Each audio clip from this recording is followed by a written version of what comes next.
بسم اللہ الرحمن الرحیم۔ کتاب اساس النحو سبق نمبر 3، تیسرا سبق انشاءاللہ الکریم پڑھیں گے۔ قبل اس کے کہ ہم تیسرا سبق شروع کریں، ہم دوسرے سبق کی روین کر لیتے ہیں۔ دوسرے سبق کے اندر ہم نے لفظ اور اس کی اقسام پڑھی تھی کہ لفظ، انسان جو بات بولتا ہے اسے لفظ کہتے ہیں۔ اب لفظ ہمیں سمجھ آئے یا نہ آئے، دونوں صورتیں ہوتی ہیں۔ جو انسان منہ سے نکال رہا ہوتا ہے اس کی سمجھ آ بھی رہی ہوتی ہے اور نہیں بھی سمجھ آ رہی ہوتی۔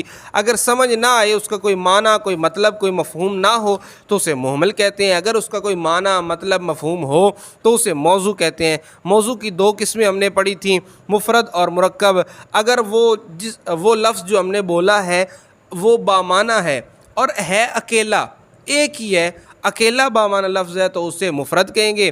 اگر ایک سے زائد ہیں تو اسے مرکب کہیں گے۔ اب پھر آگے مفرد کا دوسرا نام ہم نے پڑھا تھا، مفرد کو کلمہ بھی کہتے ہیں۔ کلمے کی 3 قسمیں ہیں۔ اب یوں آپ ذہن میں بٹھاتے جائیں، لفظ، اس کے 2 بیٹے ہیں، موضوع اور مہمل۔ مہمل کی کوئی اولاد نہیں ہے، موضوع کے 2 بیٹے ہیں، مفرد اور مرکب۔ مفرد کے 3 بیٹے ہیں، مفرد کا دوسرا نام ہے کلمہ۔ کلمے کے 3 بیٹے ہیں، اور اسی طرح مرکب، اس کا بھائی ہے مفرد کا، اس کے 2 بیٹے ہیں، مرکب مفید، مرکب غیر مفید، جو کہ ہم آگے چل کے پڑھیں گے۔ ابھی ہم مفرد کے بیٹوں، مطلب مفرد کی اقسام کو ہم پڑھ لیتے ہیں۔ مفرد کی کتنی قسمیں ہیں؟ مفرد کی 3 قسمیں ہیں۔ کلمے کی 3 قسمیں ہیں، اسم، فعل اور حرف۔ یہ کلمے کی 3 قسمیں ہیں، مفرد کی 3 قسمیں ہیں۔ اب یہ تینوں قسمیں آسانی سے سمجھنے کے لیے ایک قاعدہ ذہن میں رکھیے گا۔ ہم نے مفرد کی تعریف یہ پڑھی ہے کہ اکیلا بامعنی لفظ جو ہوگا وہ کیا کہلائے گا؟ مفرد کہلائے گا۔ اکیلے بامعنی لفظ کو ہم مفرد کہیں گے۔ اب اکیلا بامعنی لفظ ہے، اس لفظ کا معنی ہے، لیکن اب صورت یہ بنے گی کہ اس لفظ کا معنی، اس لفظ کا مطلب ہمیں اسی لفظ کو پڑھتے ہی سمجھ آ جائے، یا اسی لفظ سے ہمیں سمجھ نہیں آ رہا، معنی تو ہے لیکن اکیلے اسی ایک لفظ کا ہمیں کوئی فائدہ نہیں ہو رہا، اس کا معنی سمجھنے کے لیے، اس کا مطلب سمجھنے کے لیے ہمیں ساتھ کسی اور لفظ کو ملانے کی ضرورت ہوگی۔ اگر تو ایسا لفظ ہے کہ اکیلے اسی سے ہمیں اس کا کوئی مطلب، کوئی معنی، مفہوم سمجھ نہیں آ رہا، دوسرے کو ملانے کی ضرورت پڑ رہی ہے تو اسے حرف کہیں گے۔ مثال کے طور پر میں کہوں سے، میں، پر، اوپر، نیچے، تو اب اس کا دیکھیں، یہ معنی تو ہیں۔ علی کا معنی پر، من کا معنی سے، عن کا معنی سے، الی کا معنی کی طرف۔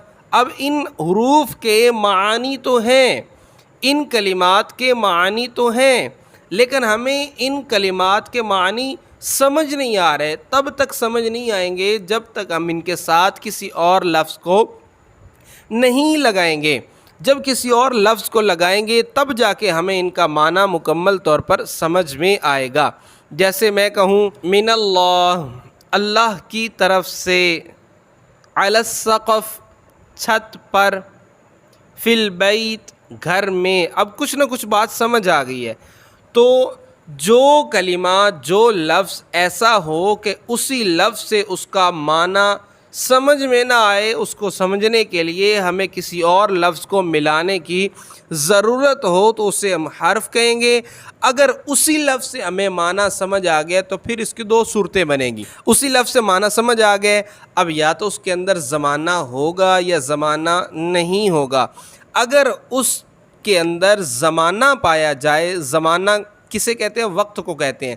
وقت کتنے طرح کے ہوتے ہیں؟ ایک وہ وقت جو گزر چکا ہے، ایک جو گزر رہا ہے، اور ایک وہ کہ جو آئے گا، ماضی، حال اور مستقبل۔ یہ 3 وقت ہیں، ان 3 وقتوں کو زمانہ کہتے ہیں۔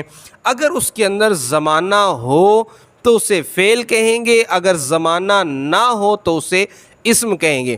مثال کے طور پر زیدن، ایک شخص کا نام ہے، کیا اس کے اندر کوئی زمانہ پایا جا رہا ہے کہ زید تھا یا زید ہے یا زید ہوگا؟ ایسا کچھ بھی نہیں ہے نا، تو اس کے اندر زمانہ نہیں ہے، یہ اسم ہے۔ اگر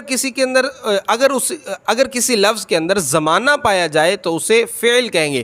جیسے مثال کے طور پر کاتبہ، اس نے لکھا، اب یہ ماضی ہے، اس نے لکھا، لکھ دیا، ٹھیک ہے۔ یکتبو، وہ لکھتا ہے یا لکھے گا، اب لکھتا ہے یہ حال ہے، لکھے گا، یہ مستقبل ہے۔ یجلسو وہ بیٹھتا ہے یا بیٹھے گا۔ اب اس میں زمانہ پایا جائے، جس لفظ کا معنی ہمیں اسی سے سمجھ آ جائے اور اس کے اندر زمانہ ہو تو اسے ہم کیا کہیں گے؟ فعل کہیں گے۔ اسم کی تعریف، اسم وہ کلمہ ہے جس کا معنی اس لفظ سے ہی سمجھ آ جائے، کسی اور لفظ کے ملانے کی ضرورت نہ ہو اور اس میں کوئی زمانہ نہ پایا جائے۔ جیسے زیدن ایک شخص کا نام ہے، بیتن گھر کو کہتے ہیں، شجرن درخت ہے۔ فعل کی تعریف، فعل وہ کلمہ ہے جس کا معنی اس لفظ سے ہی سمجھ آ جائے، کسی اور لفظ کے ملانے کی ضرورت نہ ہو اور اس میں کوئی زمانہ بھی پایا جائے۔ ابھی زمانہ کیا ہوتا ہے؟ حاشیہ نمبر 1 دیکھیں۔ زمانہ وقت کو کہتے ہیں۔ اس کی 3 قسمیں ہیں: ماضی گزرا ہوا زمانہ، حال موجودہ زمانہ، مستقبل آنے والا زمانہ۔ مثال دیکھیں، جیسے کاتبہ اس نے لکھا، یکتبو وہ لکھتا ہے یا لکھے گا، جلسہ وہ بیٹھا، یجلسو وہ بیٹھتا ہے یا بیٹھے گا۔ حرف کی تعریف، حرف وہ کلمہ ہے جس کا معنی کسی دوسرے کلمہ سے مل کر ہی سمجھ آئے، اکیلے سمجھ نہ آئے۔ جیسے من، سے، الا، اس کا معنی ہے تک۔ اب ان کا معنی تو ہے، ہم نے مفرد کی تعریف کیا پڑھی تھی؟ با معنی لفظ، اکیلا با معنی لفظ۔ یہ اکیلا با معنی لفظ تو ہے، لیکن اس لفظ کے معنی کو سمجھنے کے لیے ہمیں دوسرے کو ملانے کی ضرورت پڑ رہی ہے، تو یہ حرف ہوا۔ انشاءاللہ الکریم اگلے سبق کے ساتھ پھر ملیں گے۔ مع السلامۃ، الی اللقاء۔ السلام علیکم ورحمۃ اللہ وبرکاتہ۔